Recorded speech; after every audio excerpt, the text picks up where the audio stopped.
ท่ามกลางการเลือกตั้งสหรัฐที่งวดขึ้นเรื่อยๆสื่อบรรยายบรรยากาศการเลือกตั้งว่าเต็มไปด้วยความวิตกกังวลและความกระตือรือร้นกับการเลือกตั้งที่เกิดขึ้นท่ามกลางสถานการณ์โควิด -19 ทำให้รูปแบบการเลือกตั้งต้องเปลี่ยนไปสู่การลงคะแนนผ่านไปรษณีย์และการเลือกตั้งล่วงหน้าล่าสุดมีข้อมูลว่าชาวอเมริกันกว่า80 ล้านคนได้ลงคะแนนเลือกตั้งแล้วนับเป็นจำนวนการเลือกตั้งล่วงหน้ามากที่สุดอย่างที่ไม่เคยมีมาก่อน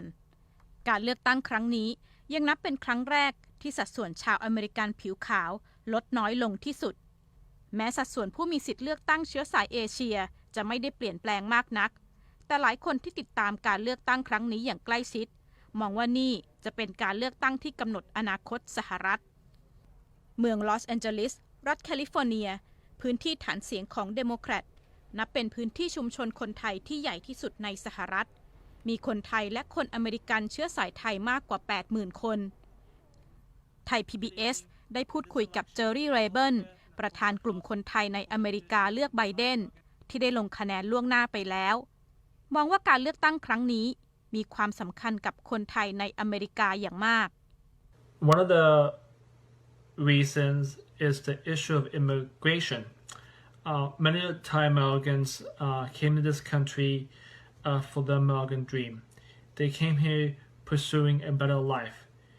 And we've seen how the coronavirus pandemic has put the American dream in danger. We've seen how the Trump administration has scapegoated Asian Americans, including Thai Americans, for the coronavirus. He has called the coronavirus the Kung flu and the Chinese virus.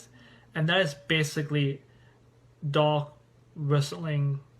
racism right there. And we need to put a stop to it.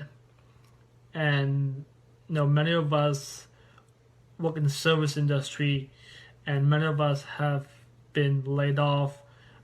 because of the economic impact of the coronavirus. We've seen many Thai businesses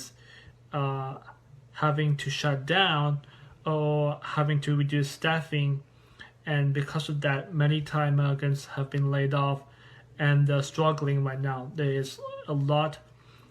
เจอรี่มองว่าโจไบเดนต่างกับทรัมป์ตรงที่มีนโยบายชัดเจนในการช่วยเหลือกลุ่มผู้ได้รับผลกระทบทางเศรษฐกิจจากโควิด